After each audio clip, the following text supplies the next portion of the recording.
I'm not going to lie, I'm pretty excited. In just 6 days' time, although it may be 5 days' time by the time the video goes out, Dr. November will start again, coming back for its third year. It's so exciting. I can't wait. I really can't.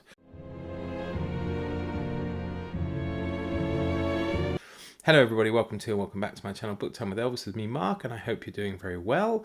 And yes, Dr. November is due to start, of course, on the 1st of November. And it is an event created by myself, but I'm lucky to be joined by a plethora of wonderful co-hosts, all of whom are listed down below. And it's time that I give you my pile of possibilities. Now, of course, my reading is not guaranteed that I will read all the books I mention, and there may even be ones that I haven't mentioned that will pop up during the course of the month. I think that is fairly normal. There are some absolute definites though, and that of course being one of them is Graham Greene's The Quiet American, which is our group read for this year's Dr. November. Now I know there's some debate from people as to whether or not it's a spy story, or literary fiction. I don't see how they have to be separate, personally. I mean, one of the main characters in this is a spy, and certain spy stuff goes on in the background. Now, while it might not be exclusively espionage fiction, doesn't mean it doesn't have elements of espionage in it. Now, I've read this a few times. I certainly would classify it as that, but I respectfully I respect your right to disagree with me or not. So, yeah, there we go. So we'll definitely be reading that, and you're welcome to join in. Of course, there is a Voxer group. The link is down below. There is a Discord group. The link is down below. And any discussions that will take place about this can take place there on Discord. So yeah, we've got The Quiet American, which I'm really looking forward to getting back into. I might follow that up, of course, with rewatching the film with Brendan Fraser and Michael Caine, which I actually think is quite a good film. So there we have it. Now, I'm not going to be reading it, but I know a few members of the group of the hosts will be, because they have already read this, and some of them have not read a different book, which is the first group read we did in the inaugural year of Dr. November, which is The Spy Who Came In From the Cold by John le Carré. So I know at least 2 or 3 people of the hosts are doing that. And I kind of envy them, but it's not been that long since I reread it. So of course you can do both, or you can do one, or you can do the other. Watch out for other host videos who mention the reading of The Spy Who Came In From the Cold by John le Carré. Now, another one coming up is a buddy read. A buddy read I'm doing with Randy Ray, the literate Texan, one of my co-hosts. He wanted to read something with me, and I thought I'll get to something I wanted to get to. Now, I did read during Surely September Anthony Price's The Labyrinth Makers, which I really enjoyed. It was the first book in the David Audley series. This, I think, is maybe book number 5. I might be wrong, but from what I gather, it doesn't really matter what order you read them in. And this is Other Paths to Glory. I can read the back to you if you like. Paul Mitchell is a young military historian whose life is changed forever when 2 men, Dr. Audley and Colonel Butler of the Ministry of Defence, visit him with a fragment of a German trench map and a lot of questions. Then somebody tries to kill him. Paul, his life now in danger, agrees to go underground on a mission to solve a dangerous mystery. What really happened during the Battle of the Somme in 1916, and why does somebody want to keep it secret? So, nice thriller there with, I would say, elements of espionage, because they are the intelligence department of the Ministry of Defence. Now, next up, we have 9 books by the wonderful Len Deighton. Now, I have just finished this one, but I'm putting it on the list just to make things clear. Burlingame, which is the first in the Bernard Sampson trilogy of trilogies.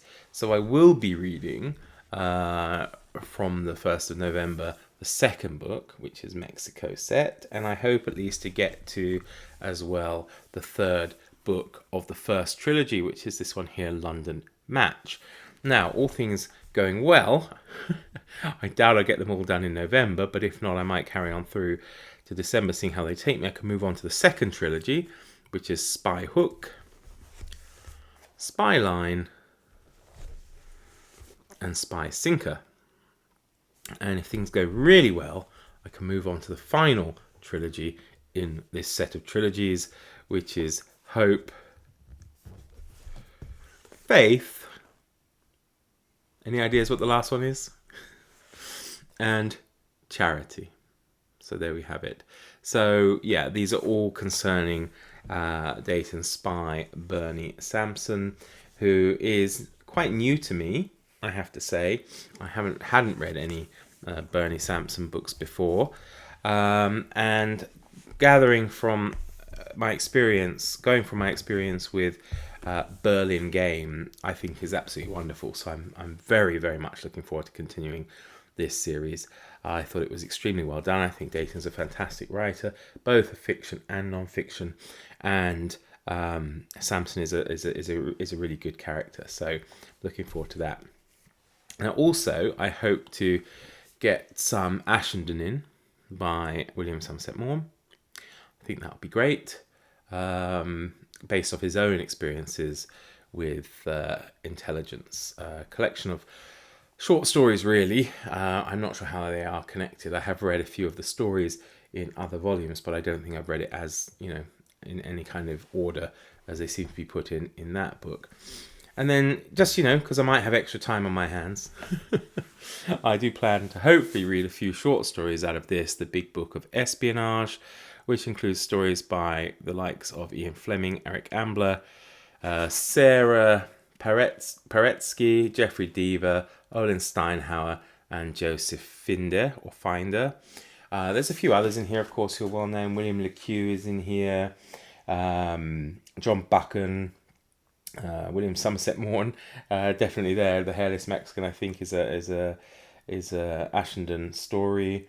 There's Edgar Wallace, E. Phillips Oppenheim, O. Henry's in there, Ambrose Bierce, Baroness Orczy, Arthur Conan Doyle, of course.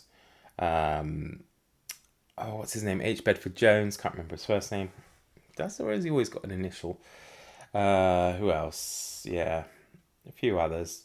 Jeffrey Deaver, I've mentioned. Ian Fleming, they have there For Your Eyes Only. Mark Twain, even, and Arthur Morrison, among others. So, be a nice thing to kind of dip in and out of if I want something a little bit different.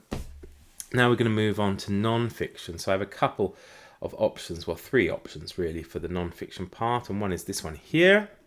Looks jolly interesting, by Jan Karski. Story of a Secret State, My Report to the World. In 1939, Jan Karski was a brilliant young student, enjoying a life of parties and pleasure. Then war broke out and his gilded world was destroyed. Recruited into the Polish underground resistance, he was entrusted with a clandestine mission that would endanger his own life in order to try and save millions. Story of a Secret State is his extraordinary account of what happened. And Alan Furst, that well-known writer of spy stories, stands in the absolute first rank of books about the resistance in World War II. If you wish to read about a man more courageous and honourable than Jan Karski, I would have no idea what to recommend. And Ben McIntyre, also another wonderful writer of a lot of espionage non-fiction, an astonishing testament of survival. So this, of course, fits in with Dr. November. It also fits in with this quarter's Historathon. So that would be good, as do the other 2 books, which I have only as ebooks. One is A Woman of No Importance by Sonia Purnell, the untold story of the American spy who helped win World War II. And this was recommended to me by Farah from Bookstalgic, who's also one of the co-hosts of Dr. November. She read it and thoroughly enjoyed it, so she's definitely got me interested in that.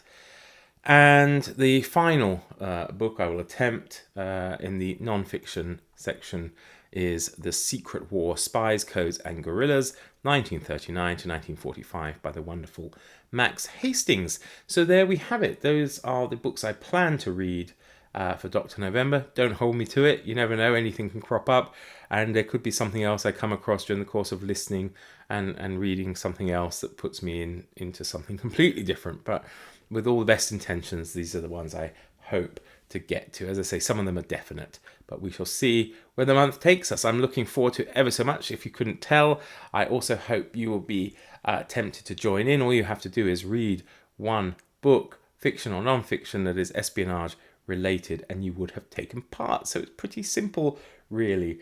There we have it. Let me know down below if you will be taking part and what you'll be reading. Otherwise, just let me know how you're doing anyway. And if you consider liking and subscribing, that would also be greatly appreciated. Do take care, everybody. See you all soon. All the best. Cheerio.